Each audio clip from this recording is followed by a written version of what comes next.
Hello friend, मैं आनंद राज। आप सबों के बीच देखिए आज बहुत ज़्यादा इंपॉर्टेंट क्वेश्चन है, बहुत ज़्यादा एकदम वीवीआई बोल सकते हैं। देखिए हम लोग को जो बीएड फर्स्ट ईयर का जो क्वेश्चन है, जो कोर्स टू है, कोर्स टू का हम लोग का नाम है कंटेम्प्रोरी इंडिया एंड एजुकेशन, उसी के यूनिट टू का बहुत वीवीआई क्वेश्चन है। देखिए एकदम क्यों वीवीआई, देख लीजिए, आप भी देख लीजिए। देखिए कब कब क्वेश्चन पूछा हुआ, 2017 में और 2019 में, देख रहे हैं ना, और 21 में तो आएगा ही आएगा। एक कोठारी कमीशन, दोनों पढ़ लीजिएगा, समझे।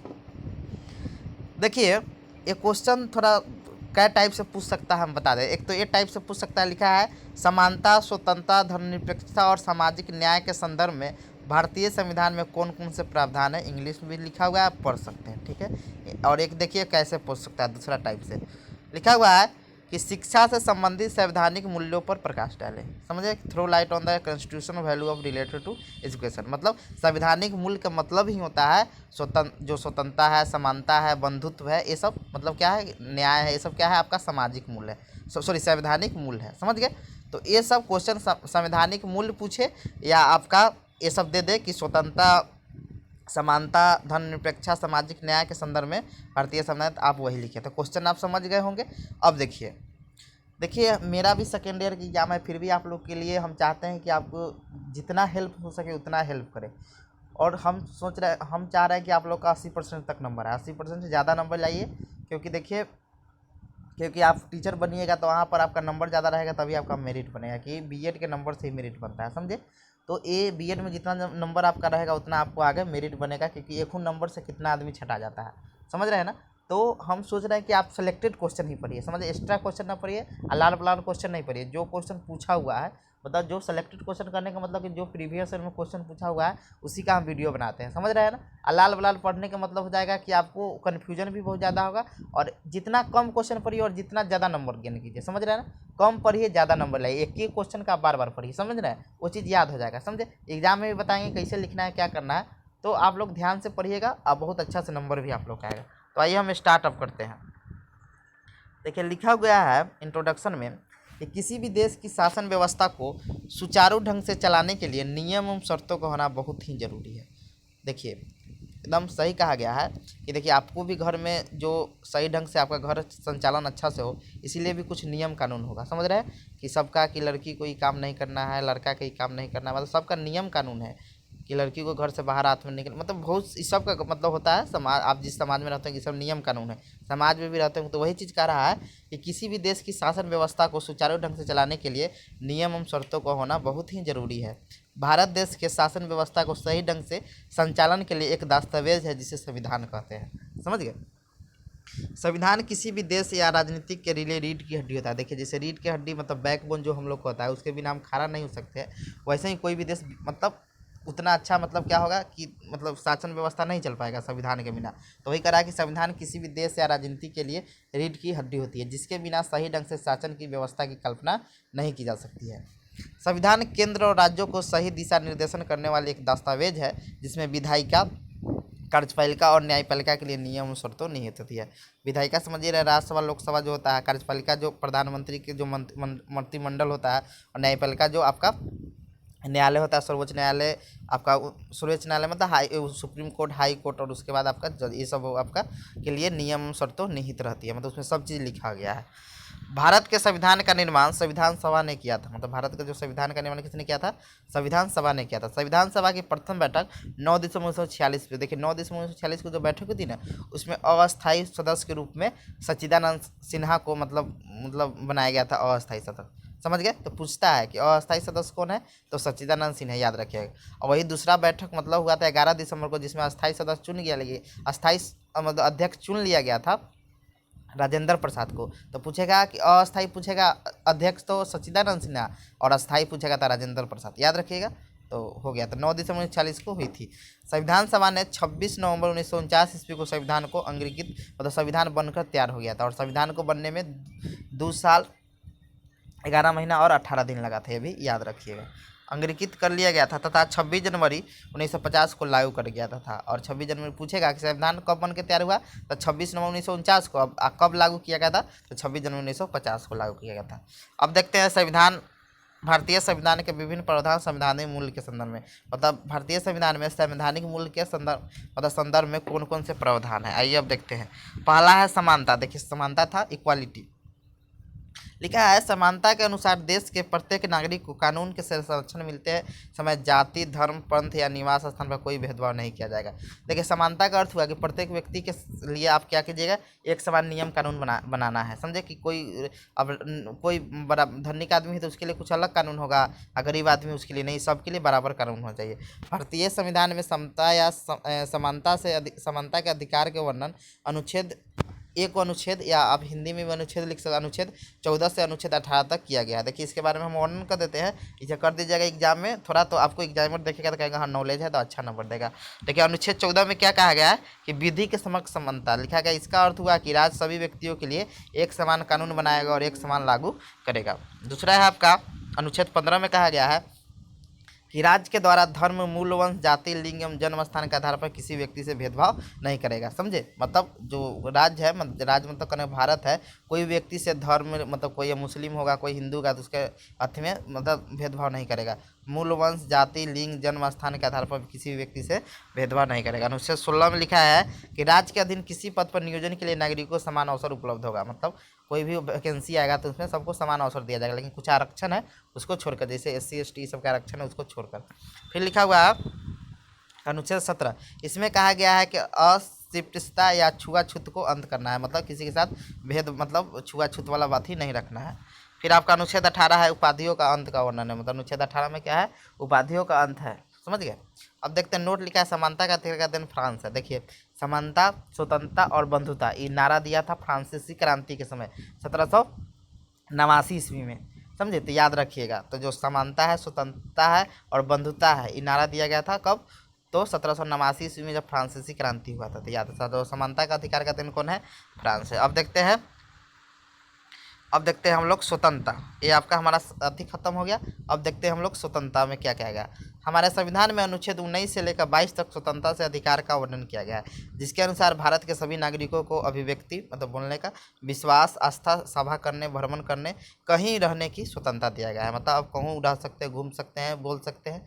समझे, तो वर्णन किया गया है। जब हम स्वतंत्रता के शैक्षणिक पक्ष पर गौर करते हैं तो पाते हैं कि एक राज्य का छात्र अपनी इच्छानुसार भारत के किसी भी राज्य के शैक्षणिक संस्थान में प्रवेश पाने को स्वतंत्र है, जहां उसके साथ जाति, धर्म, भाषा या निवास, लिंग के आधार पर कोई भेदभाव नहीं किया जाएगा। मतलब आप शिक्षार्थी में देखिएगा तो कोई कहूँ एडमिशन करवा सकता है, जब बिहार का बच्चा कहूँ करवा सकता है, दिल्ली, मुंबई कहूँ।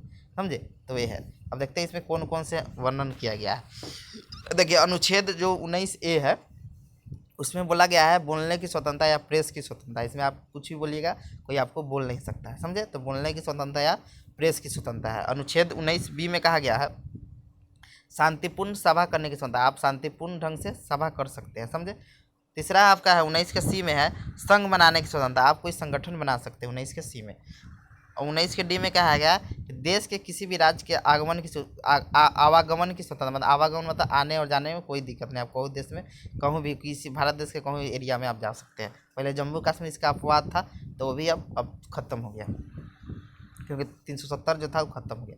अब देखते हैं अनुच्छेद 19E में देश के किसी भी राज्य में निवास में बसने की स्वतंत्रता, मतलब कोई भी देश में आप बस सकते हैं, निवास कर सकते हैं। देखिए 19 का जो F था वो संपत्ति का अधिकार था। समझे, तो वो चीज़ अब हटा के वो कानूनी का अधिकार बन गया। समझे, तो वो चीज़ अब मौलिक अधिकार में नहीं है, वो स्वतंत्रता मतलब अधिकार में नहीं है, तो 19 का F नहीं है। 19 का G दिया है किसी भी क्षेत्र में व्यापार एवं जीविका चलाने की स्वतंत्रता। जो 19 का G है उसमें क्या है, किसी भी क्षेत्र में व्यापार एवं जीविका चलाने की स्वतंत्रता है। समझ गए। देखिए जो 19 का F है ना, वो अब कानूनी का अधिकार बन गया है, जो 300 क में चला गया है। समझे, 51 क के भाग में 300 क में वो चला गया, अनुच्छेद 300 क में। समझे, तो वो 19 के पहले F में था, तो वो हट गया है अब। समझे। अब देखते हैं 20 में क्या कहा गया है। 20 में कहा गया है कि अपराधों के लिए दोष सिद्धि की स्वतंत्रता, मतलब आपको कोई अपराध में कर दिया था, आपको दोष को मतलब हटाने का सिद्ध मतलब दोष को मुक्त होने के मतलब आपको अधिकार दिया जाता है, मतलब आप उस दोष के लिए आप कोई वकील को हायर कर सकते हैं। समझे। और 19 के क में लिखा गया है कि राज्य 6 से 14 वर्ष की आयु के समस्त बालकों को निःशुल्क एवं अनिवार्य शिक्षा उपलब्ध कराएगा। देखिए ये जब 86वां संविधान संशोधन हुआ था 2002 में, तो उसके उसको मतलब शिक्षा का जो अधिकार था मौलिक अधिकार में शामिल किया गया, जो अनुच्छेद कितना है, अनुच्छेद 21 के राज्य 6 से 14 वर्ष की आयु के समस्त बालकों के लिए निःशुल्क एवं अनिवार्य शिक्षा उपलब्ध कराएगा। और अनुच्छेद 22 है गिरफ्तारी और निरोध में संरक्षण, मतलब आपको गिरफ्तारी और निरोध में संरक्षण का मतलब हुआ कि कोई आपको गिरफ्तार करेगा तो उसको वारंट लेके आना होगा, ये सब चीज़ है, समझे। और 24 घंटा के अंदर में मजिस्ट्रेट के सामने पेश करना, ये सब चीज़ इसमें वर्णन है। आइए अब देखते हैं न्याय क्या है, जस्टिस। भारतीय संविधान में वर्णित मूल्य न्याय का तात्पर्य किसी अदालत द्वारा दिए जाने वाले न्याय से नहीं है, बल्कि संविधान द्वारा न्याय की अवधारणा को काफ़ी विस्तृत रूप में लिया गया है। संविधान न्याय को सामाजिक, आर्थिक तथा राजनीतिक क्षेत्र में प्रदान करने पर बल देता है, क्योंकि इन सभी क्षेत्रों में न्याय से ही शिक्षा का अधिकार सभी को समान रूप से प्राप्त होता है। जब आपको सामाजिक, आर्थिक और राजनीतिक अधिकार जब न्याय मिल जाएगा तो आप शिक्षा में समान रूप से सबको प्राप्त कर, शिक्षा सब समान रूप से प्राप्त कर सकता है।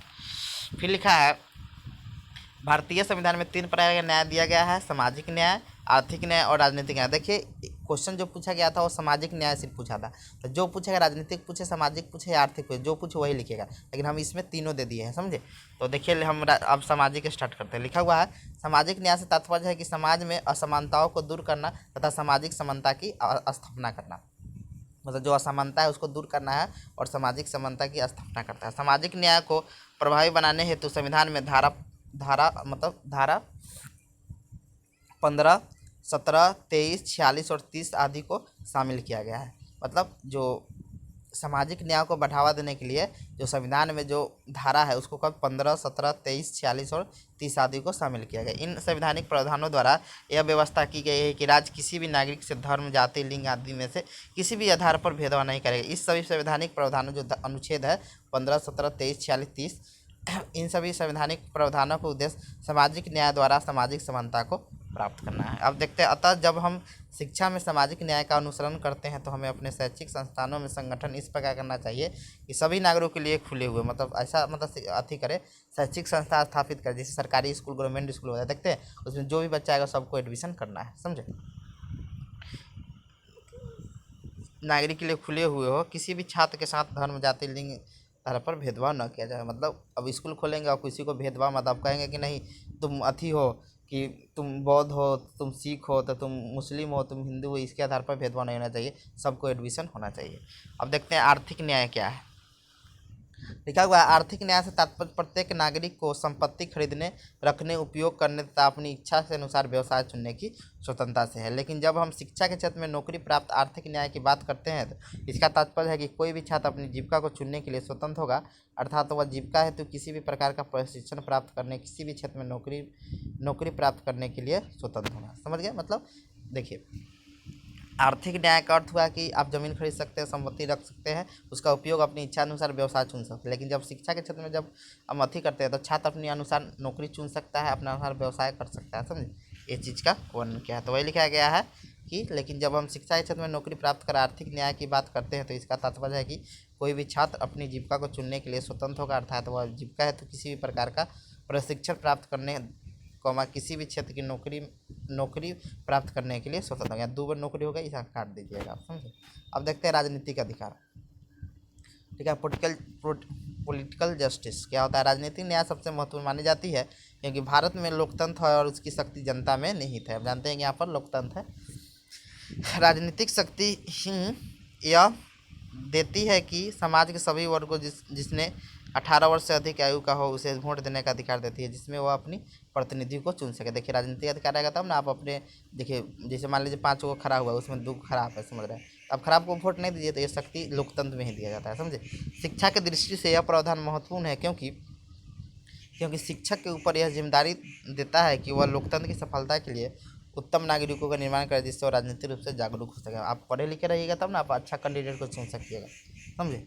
अब देखते हैं भ्रातृत्व या बंधुत्व। लिखा हुआ संविधान में निहित संवैधानिक मूल्य, स्वतंत्रता, जो संविधान में निहित है संवैधानिक मूल्य, स्वतंत्रता, समानता, न्याय आदि तत्वों को रहते हुए भी यदि देश की जनता में बंधुत्व की भावना यदि न हो तो स्वतंत्रता, समानता, न्याय जैसे तत्वों के लक्ष्य को प्राप्त करना संभव नहीं है। इसीलिए संविधान में बंधुत्व तत्व का समावेशन किया गया है। भाषा तथा संस्कृति के भेदभाव के बिना प्रत्येक भारतीयों में बंधुत्व की भावना उत्पन्न हो और भारत के सभी नागरिक आपसी भेदभाव भूल कर अपने को भारत की संतान समझे अतः बंधुत्व की भावना पैदा करने की शिक्षा का महत्वपूर्ण भूमिका अदा कर सकती है। देखिए यहाँ पर कहने का बंधुत्व का मतलब हुआ कि देखिए सभी नागरिकों को मतलब एक समान मतलब सोचना चाहिए, सब आदमी को सोचना चाहिए कि हम भारत माँ के एक संतान है, समझे, कि भेदभाव नहीं करना चाहिए। तो वही कह रहा है कि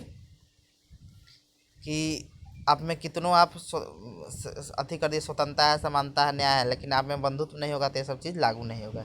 इसीलिए संविधान में बंधुत्व तत्व का समावेशन किया गया है। भाषा तथा संस्कृति के भेदभाव के बिना प्रत्येक भारतीय में बंधुत्व की भावना उत्पन्न हो और भारत के सभी नागरिकों आपसी भेदभाव भूल कर अपने भारत माँ के संतान समझे। इसीलिए क्या होना चाहिए था, बंधुत्व की भावना पैदा करने में शिक्षा की महत्वपूर्ण भूमिका अदा कर सकती है। फिर देखते हैं धर्मनिरपेक्षता। धर्मनिरपेक्षता का वास्तविक अर्थ है कि राष्ट्र का अपना कोई धर्म न होना, अर्थात सभी धर्म को मानना। बताओ, जैसे मान लीजिए इंडिया में धर्म, जैसे आप जानते हैं कि इंडिया क्या है, धर्मनिरपेक्षता है। देखिए जैसे नेपाल जानते हैं हिंदू है, ये सब जानते हैं ना। तो ये सब चीज़ हुआ है। धर्मनिरपेक्षता का मतलब होगा जिसका अपना धर्म न हो, तो देश का अपना धर्म न हो, वहाँ सब धर्म की मान्यता दिया गया है। तो ये कह रहा है कि धर्मनिरपेक्षता का शाब्दिक अर्थ है कि राष्ट्र का अपना कोई धर्म न हो, अर्थात सभी धर्म को मानना। हम जानते हैं कि भारत एक धर्मनिरपेक्ष राष्ट्र है जहाँ सभी धर्मों को एक समान नज़र से देखा जाता है। धर्मनिरपेक्ष शब्द भारतीय संविधान में 42वां संविधान संशोधन कर 1976 ईस्वी में जोड़ा गया था। संविधान के भाग 3 के अनुच्छेद 25 से 28 एक मौलिक अधिकार के रूप में धर्म की स्वतंत्रता को सुनिश्चित किया गया। अब देखिए अनुच्छेद 25 में क्या कहा गया है कि कोई भी व्यक्ति किसी भी धर्म को मान सकता है और उसका प्रचार प्रसार कर सकता है। मतलब कोई भी धर्म को मान सकता है और उसका प्रचार प्रसार कर सकता है। अनुच्छेद 26 में कहा गया है धार्मिक कार्यों के प्रबंध की स्वतंत्रता, मतलब वो धार्मिक कार्य के लिए अपने प्रबंध की स्वतंत्रता, मतलब संगठन बना सकता है। 27 में कहा गया राज्य किसी भी व्यक्ति को ऐसा कर देने के लिए बाध्य नहीं कर सकता है जिसकी आय किसी विशेष धर्म के लिए हो। मतलब ऐसा कर, मतलब कोई धर्म के लिए वो अति करा तो उस पर कर नहीं देना है। फिर आपका अनुच्छेद 28 है कि कोई भी शिक्षा संस्थान में कोई धार्मिक शिक्षा नहीं दे सकते। मतलब कोई भी शिक्षण संस्थान वहाँ पर आप धार्मिक शिक्षा नहीं दे सकते, क्योंकि यहाँ पर मतलब कोई विशेष धर्म नहीं है कोई भी देश का, समझे। अब देखते हैं निष्कर्ष। उपयुक्त विवेचना से स्पष्ट होता है कि भारतीय संविधान प्रजातांत्रिक मूल्यों की अमूल्य निधि है। स्वतंत्रता, समानता, न्याय, बंधुत्व एवं धर्मनिरपेक्षता जैसे मूल लोकतंत्र के प्रत्येक नागरिक को अपने संपूर्ण विकास का मौका देती है। शिक्षा ही वह माध्यम है जिसके संविधान में उल्लिखित मूल्यों के लक्ष्य को प्राप्त किया जाता है। जो मूल है तो शिक्षा से ही आप समानता, स्वतंत्रता एवं बंधुत्व आदि सब प्राप्त कर सकते हैं। Thank you. अब इसको अच्छा से देख लीजिएगा कि ये क्वेश्चन आपके एग्जाम में आएगा ही आएगा। Thank you.